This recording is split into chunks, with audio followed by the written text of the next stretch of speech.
I remember that same Jackson area. We were knocking doors in a neighborhood, and we heard gunshots a couple of streets over.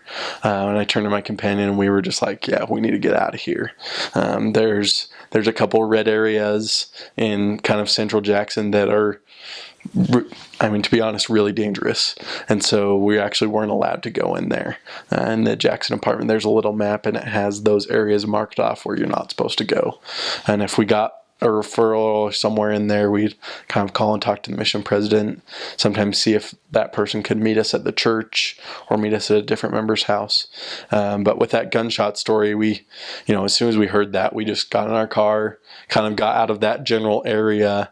I think we actually ended up going to a nicer area that we knew about, just because at that time we were feeling particularly vulnerable, and kind of moved to that area, and just made sure to get out of the way of danger.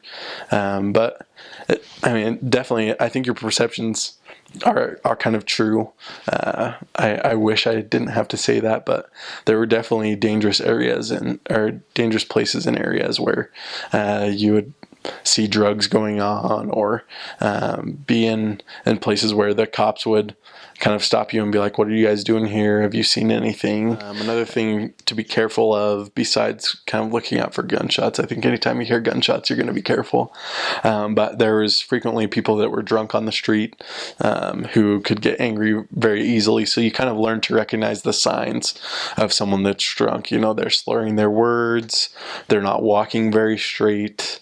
If you're approaching them on the street and they're kind of everywhere, you can know in advance, hey, this person's drunk.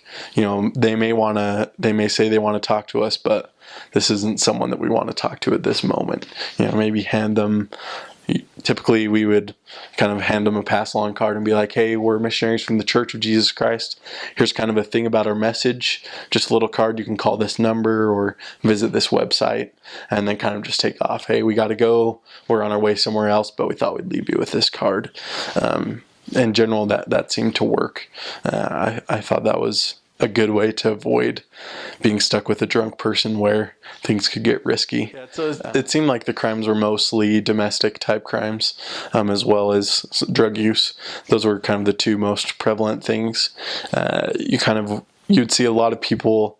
Hunger didn't seem to be a huge issue. A lot of people on welfare. That was kind of a thing that we had to deal with as missionaries, is they would hear that the church could help them out. So they would kind of pretend like they wanted to get baptized to get some help, and then kind of leave after getting that help. So that was one thing that was very interesting to kind of see. But it didn't seem like, at least from my perspective, that a lot of the violence was related to hunger issues. But yeah. Other than that, just kind of keeping your head up, listening to the Spirit.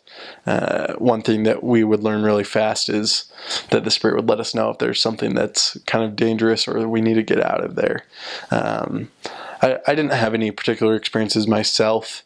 I would get uneasy if we were teaching a lesson and could tell that someone was drunk or there were drugs involved, and kind of make a tactful exit, either by using a card or saying that we have another appointment that we need to go to. But I remember other people just saying that they had experiences. Other missionary friends say, "Hey, I just felt like we need to get out of here," or we call and talk to other missionaries sometimes to report at night, and they would tell us stories of, "Hey, we felt like we need to get out of this place at this time." So listening to the Spirit was always key.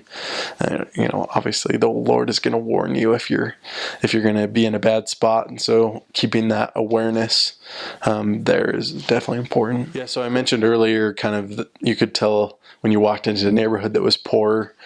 People frequently called it the ghetto, where you'd see houses that were more run down, garbage in the streets, just kind of more grime, cars that were either out of repair, sitting in the driveway, or kind of really old cars. But those were the places where you definitely had to be more careful. There was the neighborhoods that were really rich and ritzy areas where essentially you have to be, you can kind of be wherever you want, except be aware of people's property, and crossing property lines or parking. But in these poorer areas, it was just be careful of big groups of people that seemed like they were rowdy. That was one thing that we would always watch out for. Parking our car, and we frequently had a GPS to kind of get around to different appointments. So we would make sure to put our GPS so it couldn't get stolen. We'd heard stories of people breaking windows to steal stuff like that. So definitely in parking our cars, we would choose a strategic spot if we were going to be in the area for a couple hours, where it would be kind of in a safer spot, or by someone's house that we knew where they could watch that and things like that.